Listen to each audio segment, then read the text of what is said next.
Continuing with the countertop installation, I got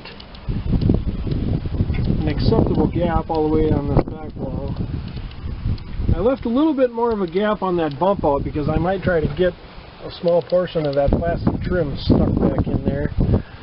And I got it so it's nice and flush with all three of the square sides of the countertop. Now I got to start working on the doors that are going to flip up to extend the sleeping surface. I've got my cuts in this 2x4 planned out. This first one, which will be 1.5 inches deep and 1.5 inches wide, so that a 2x2 will be able to slide out in that pathway. The next cut will be 5/8 wide and 5 inches deep. That will be for a hinge. I'm going to be running a Dometic CFX 35 refrigerator because that's what will fit nicely in this cabinet. That fridge is 16 by 16 by 25, and it's going to go in here the long ways and slide out with the door flipping this way.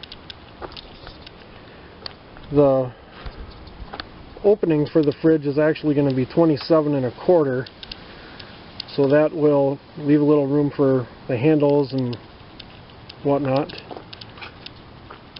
There's another hinge.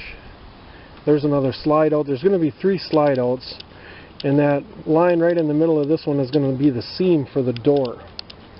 The door on towards the front of the van is going to be 39 inches long and 9 inches wide, and the door on the rear of the van is going to be 24 inches long and 9 inches thick. And then we got 2 more hinges and slide outs. So there's going to be 3 slide outs and 2 hinges on each door. Alright, I cut the first notch for the hinge with my skill saw, and then I used a hammer and chisel to notch it out like that so that it would sit flush. And those hinges are actually going to be bolted to the bottom side of the top decking, and the goal is to have the doors fit flush all the way against it so that when they open up there's a minimal gap between the cupboard and the door. The other nice thing about these European style hinges is that when I flip it open, it will stay open, so that when I want to slide my fridge out, I can just flip that door open and it will stay up by itself without having to flip it all the way over on top of the work surface in case I have something else going on up there, if I'm cooking or have my water jug or something up there. Plus I think they're just kind of trick, so I wanted to use these hinges. Here I've got all 4 of the hinges installed. I've got 2 of them shown in what will be the open position and 2 of them that are in the closed position. They are not going to be seen, but that is what I'm dealing with. I cut the first notch for my slide out, and this isn't the board I'm going to use, this is just a piece of scrap, but it will be held in place because it won't be able to tip against the bottom of the cabinet, and it'll pull out to the 9-inch spread so that it will support the doors once I flip them up. And then with weight on it, it will lay down on this tab.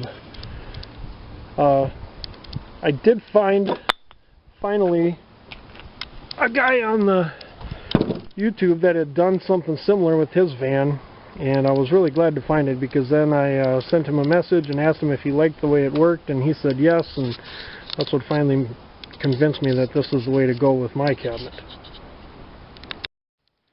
Now that I've cut all of the notches in this board on this side, you can see why I used a 2x4 instead of a 2x2 to keep the strength with all of those notches cut in it. I've got this big board of 1 inch thick, I think it's aspen or poplar or something like that, some kind of wood that'll paint easy.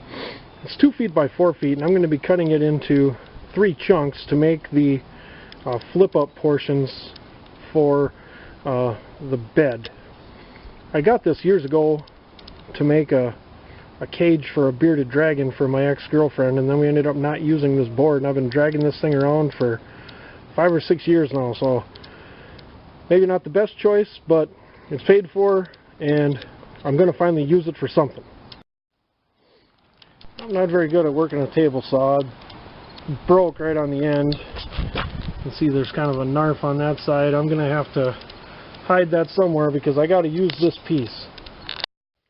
I'm using a 35 millimeter bit that's made specifically for these types of hinges. They were in Menards.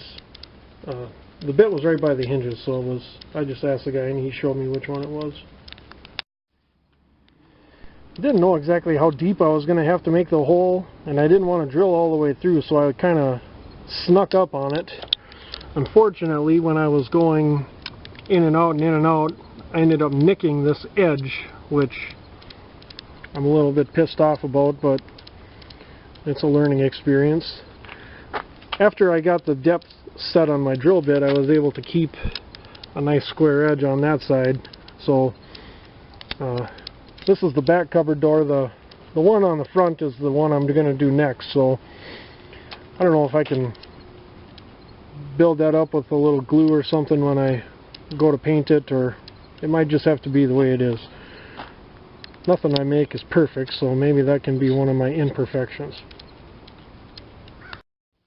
Alright, so I'm super pissed off at myself right now.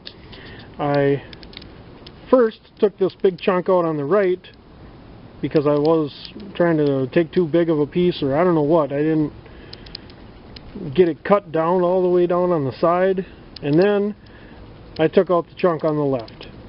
So either my chisel is dull, I tried to sharpen it, I think I need to get a new one because it had a bunch of chips and shit in the end of it, and I sharpened it and it's just not cutting through this wood very good. I'm pretty upset because now this board is pretty much fucking ruined and I need to make a new one, but I don't want to make a new one and then do the same thing.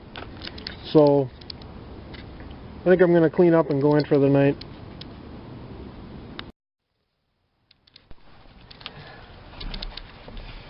Alright, well, I got part of the bed made today. What's going to happen is the door is going to flip up and these things are going to slide out like this and support the weight of it when Bradley's laying on it.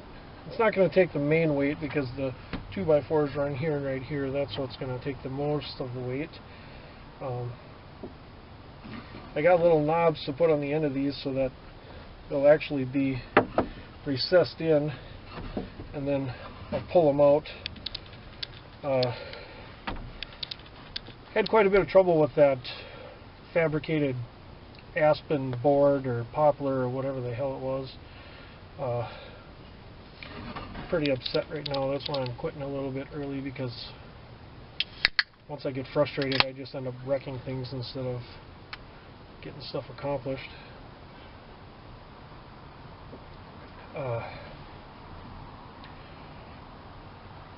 I might just end up going with a 1x8 pine board so that it's all one piece, and pine is a little bit easier to cut. I didn't have near the trouble when I was notching out these 2x4s as I did with that aspen.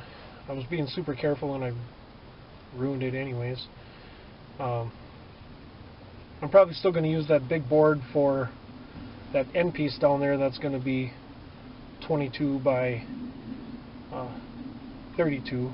22 for the length and 32 for the width. I don't have to put hinges on that one, so I think that will be alright for that. Yeah, that's what I got done today. I gotta buy that 1x8 board. It'll end up being 31 inches wide on top instead of 32. It's still an extra inch for the mattress, I guess. How much extra room do you really need? He's gonna have to get by with 31 inches. That's what I'm dealing with on the bottom, so I guess that's fair. yeah, that's it for today.